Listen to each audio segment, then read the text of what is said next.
50 top Mechs fail to fix a Hell's Angels bike until a barefoot 18-year-old walks over, "I can fix it." 50 of the best mechanics in Texas stood around one broken motorcycle, and not one of them could fix it. The owner, a big man in a leather vest, hadn't said a word in 10 minutes. Then a barefoot teenage boy walked out of the crowd, knelt beside the bike, and said 4 words that made the whole garage go silent. "I can fix it." Nobody laughed. Nobody moved. But nobody was ready for what happened next. The cross-county bike rally happened every June in Waco, Texas, and every year it pulled in thousands of people. Rows of motorcycles gleamed under the summer sun. Music played, kids ran between food trucks, and in the middle of it all sat a repair contest where mechanics from 5 states came to show off their skills. Danny Ruiz was 18 years old. He didn't come with a toolbox. He didn't come with shoes either. His sandals had broken that morning, and he hadn't bothered to replace them. Danny worked part-time sweeping floors at his uncle's garage 2 towns over. He wasn't supposed to be at the rally at all. He was only there because his little sister, Mia, begged to see the motorcycles. Danny stood near the back of the crowd, watching quietly, hands in his pockets. He noticed something the professional mechanics hadn't: a tiny detail on the bike's engine that nobody else seemed to see. The motorcycle belonged to a man named Bear, the president of a local Hell's Angels chapter. His bike had stalled out on the highway 2 days earlier, and it hadn't started since. 50 mechanics had already tried. Compression tests, wiring checks, fuel line swaps. Nothing worked. Bear stood with his arms crossed, saying nothing, but his jaw was tight. Word had spread through the rally that even the top-ranked mechanic from Houston couldn't crack it. People began to whisper that the bike was simply done. A young rally volunteer laughed under his breath and said, "Maybe it just needs a proper mechanic instead of a bunch of amateurs." Bear's eyes narrowed. Danny's sister tugged on his sleeve.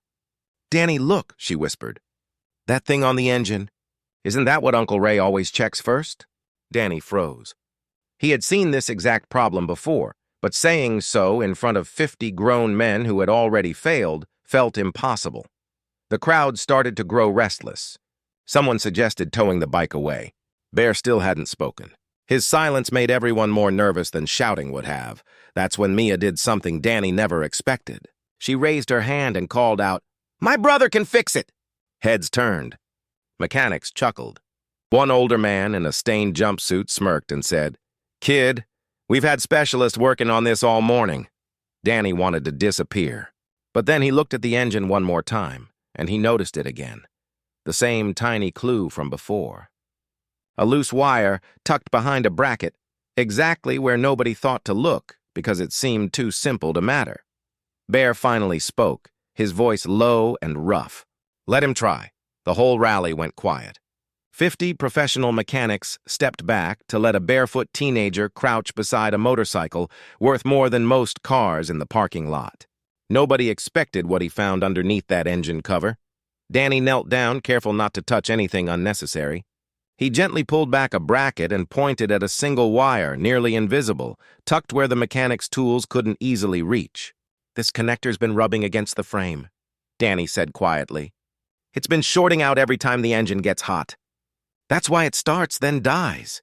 The older mechanic in the jumpsuit stepped closer, squinting. His face changed. He had checked that spot, but only with a flashlight, never with his hands. Danny reached into his back pocket, pulled out a strip of electrical tape he always carried from his job at the garage, and wrapped the wire carefully. "Try it now," Danny said. Bear walked over himself. He turned the key. The engine roared to life on the first try. Gasps spread through the crowd. Some people clapped. The mechanic who had smirked earlier looked down at the ground, quiet, almost ashamed. Bear didn't smile right away. He looked at Danny for a long moment. Then he asked one question that changed everything. "Son, where did you learn that?" Danny looked down at his bare feet, embarrassed. "My uncle taught me," he said. "He always says the answer's usually the simple thing everyone's too proud to check." Bear nodded slowly. Then he did something nobody expected. He took off his own leather riding gloves, gloves he'd worn for 15 years, and placed them in Danny's hands. "You earned these," Bear said. Not because you fixed my bike. Because you weren't afraid to try when 50 men who should have known better gave up. The crowd cheered. Mia ran up and hugged her brother, tears in her eyes. The mechanic in the jumpsuit walked over, shook Danny's hand, and said quietly, "I've been doing this 30 years. Don't ever let anyone tell you that you don't belong in a garage." Bear later helped Danny's uncle expand his small shop, and Danny started training there full-time, this time with steel-toed boots and his own toolbox. People at the rally still talk about the day a barefoot kid fixed what 50 experts couldn't. Not because he was smarter, but because he wasn't too proud to look closer. And sometimes, the smallest hands hold the biggest answers. If this story touched your heart, please like this video, subscribe to the channel, and share it with someone who still believes kindness can change the world. We'd love to hear your thoughts, so leave a comment below.